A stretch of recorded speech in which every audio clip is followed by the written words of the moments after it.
Dave, you're never home. I'm so upset because you're always working. You're always doing something else. Like, I got to hang out with the guys. I got to help my mom. There's so many things you're always doing, and we just don't get to spend any time together. What are you talking about? I go to work every single day to bring food on the table. And because of the things that we want to have in life, I have to work a lot of overtime. Overtime means I'm going to work so that I can bring home the money so that we can do the things that we want to do. Why are you always complaining about this? I'm not complaining. I'm just telling you what I need because I'm not getting any love. I'm not getting attention. I'm not getting affection. You're always focused on helping everybody else, but you never pay attention to me.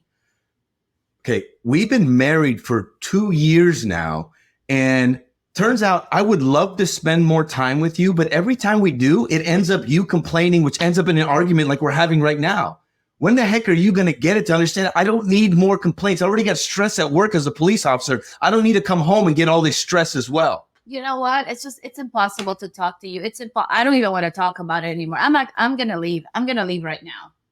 You know what, babe? I've been meaning to actually have this conversation with you because I love you, but just the way things are going, I don't know if I'm in love with you anymore.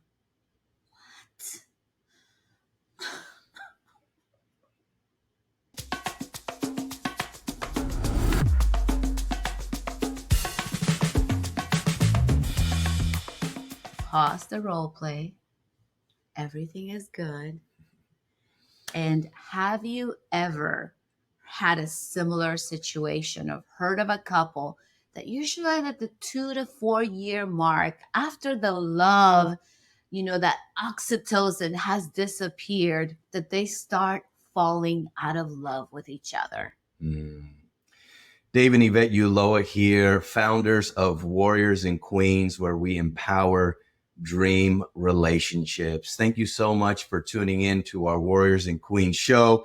And we've actually been married for 24 years. And over those 24 years, like everybody, we've had the roller coasters of amazing times and challenging times.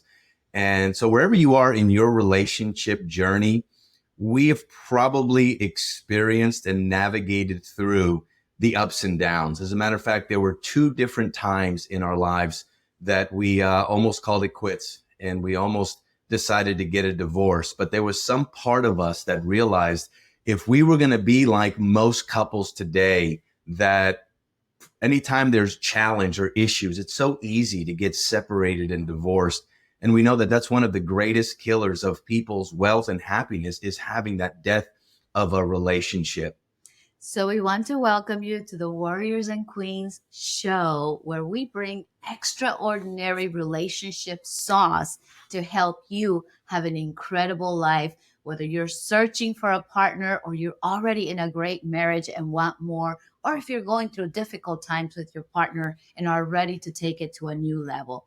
As a matter of fact, I grew up in Bolivia, South America, with a very strong mom, very strong matriarchal grandma who raised 6 kids. Her husband died in the war and she raised 6 babies all by herself. So she was very strong. And so they always cultivated in me, Yvette, you got to be strong. You got to be a strong little girl. You can't rely on anybody else, which there were some great words. But guess what? I started to become so strong that started affecting my life later on. My mom would always say, a man is not a plan. The whole knight in shiny armor, that doesn't exist. I saw my mom they got divorced when I was 1 year old. I didn't even remember my dad. I barely saw him. So I didn't have a strong role model of what healthy parents or healthy partnership or a healthy marriage would be like. Yeah. And me, on the other hand, I grew up with my mother's from El Salvador. My dad's from Ecuador. They met and we were born in New York. And my dad worked really, really hard. And he also had some challenges in his younger years, which caused my mom to be in a lot of fear for just life, the future in general. And so she raised us 3 kids pretty much because my dad worked so much. And growing up, I would hear, don't be like your father. You need to be the nice guy. You need to make sure that you are kind. And there was some power to that. But at the same time, I started also being the pleaser and the nice guy. And so having relationships and getting heartbroken and all kinds of things, eventually on December 17th, 1997, my sister played Cupid, and my wife and I, Yvette and I, met. And when we met, we were initially just friends. We had great conversations. We had a lot of things in common. She was smart. She was funny. Thank you, babe. You're funny, and you're still funny, which is good. But as you'll see, we laugh a lot. But when we first got started, everything was amazing. We were like any new relationship. Everything was running on all cylinders. We were constantly thinking about each other. We were texting each other. I was leaving notes on her car because I knew where she worked, and just constantly having great conversation. And as we started to develop our relationship, there was a lot of passion and a lot of intimacy because, like most relationships, we're always putting our best foot forward. And so our relationship started to move really fast. So as we moved in and began a life together, we actually got engaged within a year, got married, I think 13 months later. And so we started living life together very, very fast. And I always heard the first year of marriage can be difficult. Boy, was that true for us. Even though we loved each other, we had passion, there were already some things brewing, but it wasn't until like the 2 to 3 year mark that things got really difficult in our relationship. I started to become very overwhelmed by so much to do. And ladies, if you're listening, you know, how many of you have so many different roles? I had a full-time career, and now I had this spouse that I didn't quite know how to act at home with a full-time amazing man living with me. Things started getting more difficult, and we started fighting and arguing and bickering, and things just got real between us. Like, what happened? Yeah, now we're two individuals that come together, and now we're married, living with each other. And after about 2 years, I just remember getting irritated a lot in our relationship, and that irritation would turn into frustration. And every time we would talk, it felt like it ended up being in an argument. And so I was a police officer with the LAPD at the time. And so I just started to go to work more. I started working a lot more overtime. I would volunteer for overtime because I just felt like it was way too painful to be at home. So let me just go distract myself. And so the passion that was there in the beginning started dwindling off. And yet we loved each other, but we didn't understand what was happening. Why were we all of a sudden now starting to get disinterested in each other, starting to fight more, argue more? And we realized that there was things that we didn't know. And so back in the early 2000s, we decided to go to a personal development seminar. We realized that, you know what, we're going to invest in ourselves because there was something that wasn't working, and we could easily continue to blame each other, to judge each other.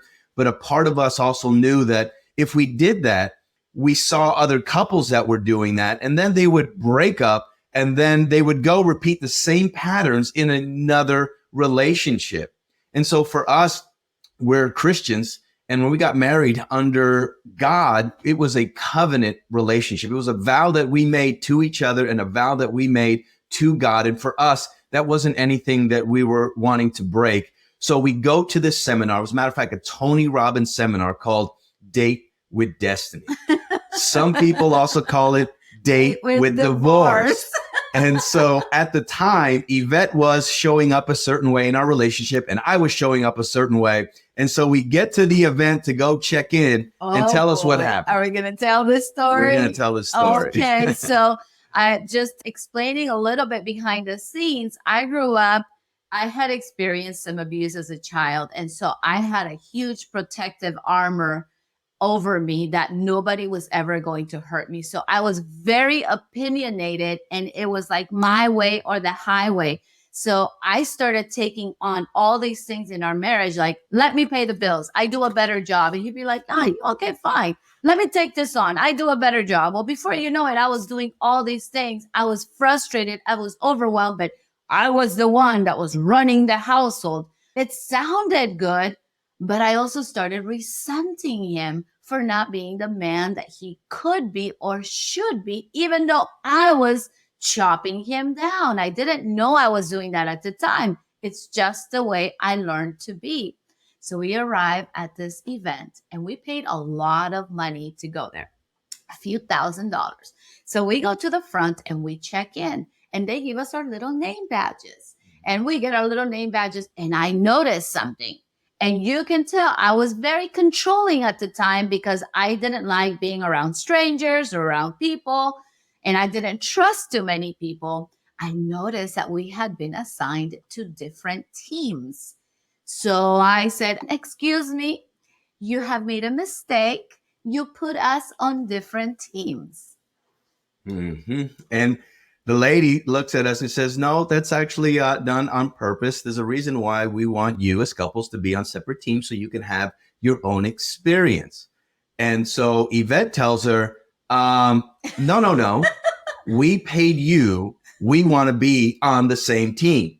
And the lady looks at me, and I'm very, whatever she wants. I don't want to ruffle any feathers. I don't want her upset. So I just kind of put my head down and be like, yeah, whatever she wants. But a part of me was like, let's just follow their rules. There's a reason why they're doing that. But I didn't want to say anything. I was already not wanting to make decisions because of past experiences. Whenever I would make a decision, I either got trumped or she felt she would close up, and I would sense some fear or some different energy that I'm like, after so many times of doing that, maybe I don't want to be making any decisions. So she was making the majority of our decisions in our relationship at the time. So that passes, and she's like, "Okay, I'm not recommending it, but you will have that." So she does that. She gives it to us, and I'm like, "Yeah, I'm controlling the situation, not you." Right? So then they said, "Okay, everybody, now you're going to walk towards somebody and pick a partner within your team." And I go like this. I don't want to talk to anybody else. You're going to be my partner, whether you want to or not. And I'm like completely mothering him, treating him like he's my child. And I'm very passive at the time. Again, didn't want to ruffle any feathers. So we're partners now. And in one of the days, it was relationship day. And her and I are on the same team, and we're partners. So we're sitting next to each other. And Tony asked us to do an exercise. And the exercise was put a line down the middle of the paper, and on the left side of the paper, put everything that you want your dream partner to be, how you want them to act, how you want them to treat you, everything that you could think of. Such a great exercise. And then on the other side, put everything that you don't want them to be, all your must nots of their values, their beliefs, how they treat you, what their goals are, their dreams are, but everything that you don't want them to be. And so we did the exercise, and then he says, okay, partner A, share with partner B. Awkward. She's no, I don't want to read my list today. I didn't know I was going to read this to him. Oh, now I see why. And she's reading, and everything she's reading is not how I'm showing up in our relationship. And so it ain't me. And then he says, B, share with A. And so I start sharing with her all the things. She wouldn't be controlling. She wouldn't be jealous. She wouldn't be manipulative. She'd treat me like this, all the things. And as I'm sharing it, all of a sudden I start sensing that she's crying and bawling, and she stands up as she's crying and she starts running out of the room. Fight, flight, or freeze, right? So I am just, as he's reading this to me, she would trust me. I've never done anything to hurt her. I would never do anything to hurt her. She would love me and honor me and respect me. And I'm just bawling my heart out thinking, oh my God, I have manipulated all this because of my need for control. And I am crying and I'm realizing I have hurt this man so much. And I didn't know what to do. I just started bolting to the back of the room. Now, praise God, thank goodness that they had coaches in the back of the room, because they knew when people trigger, they're going to try to get out. And they said, stay in the room, stay in the room. You need to listen to what's going to happen next. And I'm like, I'm sorry. I manipulated my entire life. I'm tired. I don't want to be the man in my relationship. Can you help us? Can you switch us partners? I manipulated this whole thing. And so she said, we will switch you partners. Finish the rest of the intervention, because Tony Robbins was doing an intervention with somebody at this point. And so now I have a new partner, and I'm sitting there and I'm all in my head because a part of me is like, oh my God, did I marry the wrong person? Are we going to stay together? Are we going to get a divorce? And I had all of this uncertainty. And a young lady in the front raises her hand, and Tony started getting shares. And he asked the young lady, and she said, Tony, I'm here with my fiance and we have a child together. We're not married, but I brought him here because he's not stepping up, and I brought him here so you could fix him, Tony. Whoops. And Tony said, oh, he's the one that needs fixing. So she starts sharing the dynamics that are happening in their relationship. And I'm listening to what's going on, but I'm so in my head. And he asked if the gentleman in this would like to stand up and share his perspective. And so there was a gentleman all the way in the back of the room, and you could immediately see his physiology was so disempowered, and he felt he had very little certainty. And Tony's asking him questions and trying to find out where he's at. And he was just very, very beat up. And at some point, I remember sitting there and I'm listening to this conversation that's going on. And I'm so in my head thinking to myself, man, we've been married for 2 years. I love her. Everything was amazing at the beginning. Like, how did things change so fast? And I remember as Tony was talking to this gentleman, he basically realized that he needed to get his masculine energy. And the way to do that is through challenge and sometimes using tough language. And I won't say exactly what Tony said, but here's what he said in the essence of it. As he's standing up, he basically said, why don't you make a freaking decision? And as soon as he said that, I could have sworn he was talking to me. And it was like this beam of light came right into my head, through my brain, and went down into my heart. And I had this incredible epiphany of, oh my God, he's right. My decision is, I married this woman because I love her. There's just things that we don't know on how to interact to bring the best out of each other. We're here to figure this out. Thank you, God, for bringing us to this environment, because who knows how long it would have taken for us to get to this place where now my heart was open, ready to figure out, what do we do? How do we do it? How do we get our love and passion back? What a beautiful end of the story, because that's really where our life began. Yeah. And it just, I still get chills thinking about it, because as I was set up with a different partner and I just made a decision at that moment, I am so done controlling. I am so done manipulating. My jealousy patterns, my old controlling patterns, they all came from fear and trauma that I experienced as a child. Why should he pay for what I went through? And so I made some big realizations. And the reason we share that story is because that's where our life began. That's where our search began, because we came out of that event and there was no plan. There was no manual. There was no program on how do we fix it. Now that we know there are some broken things in our life, there's some puzzle pieces that are missing. What does the picture look like? How do we make a roadmap to get there? And that roadmap took us 20 years to create.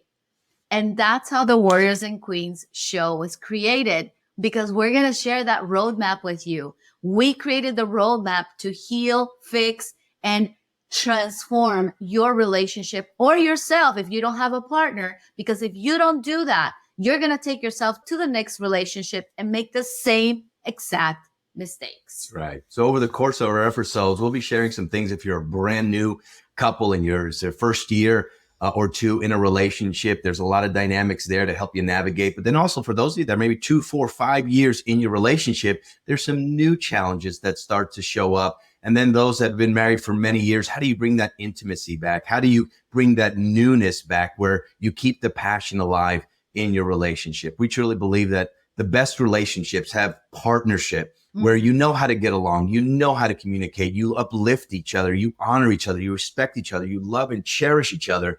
But then the second part is passion, because there's a difference between having partnership in a relationship and having passion in a relationship. And passion is all about polarity. And this is where we see what happened to us. We see happen to a lot of couples where they reverse their polarity. Yeah. So what is polarity and why is that important in a relationship? Most people in our experience, they don't break up because lack of love. They break up because lack of passion, the lack of intimacy. And intimacy comes from the polarity in a relationship. Think about electricity.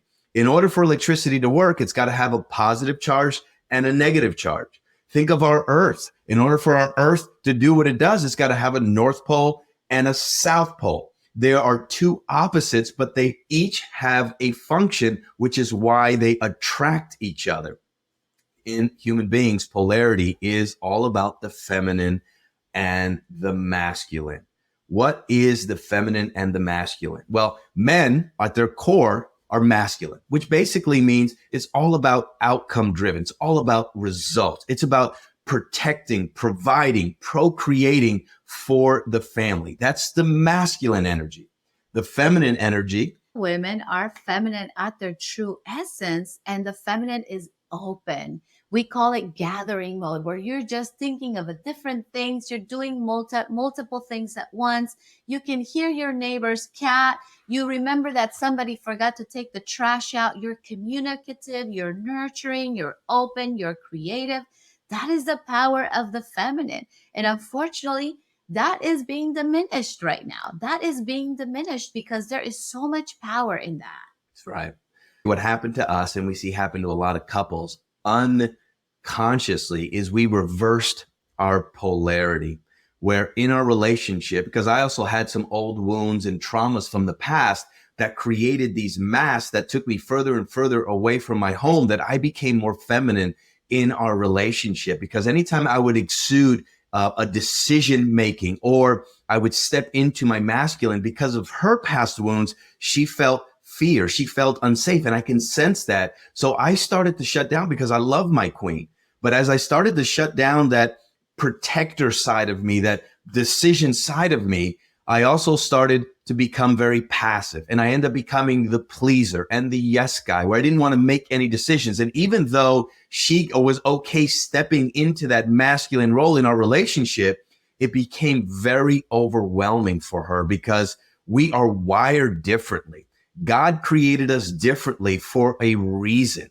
Even though we're both human beings, there are the Y and the X chromosomes, which means masculine, we have way more testosterone. And the testosterone causes us to want to be results driven and outcome driven. So we operate in a different mode, where women have more estrogen than men do, which causes them to want to have more communication, to be nurturing, to have that diffused awareness where they can multitask and be able to do more things at one time. Absolutely. And what's beautiful about this is our communication center is almost 3 times larger in a woman than a man. Men have 10 to 30 more times more testosterone than a woman does. So can you imagine us women running at the same speed as men? When we tested our testosterone, his was at the level 700s and mine was at a 7. So I had 1% of the testosterone that he did when we got tested. And guess what? I was running at hyperspeed. That is why I crashed and I got so sick for so many years, because I don't have that amount. And so Warriors and Queens show is about owning your superpowers and having, like Dave said, partnership, passion, and purpose. If you have partnership and you have passion, then your relationship can truly have purpose. What happens when couples reverse polarity, men, what we tend to do is we start to get irritated because at some level we need to be leading. We need to be outcome driven. If we're not that way at home, then we end up spending more time at work or with friends or with a new hobby. So we need to feel like we are leading, protecting, and providing. That is what we were designed for.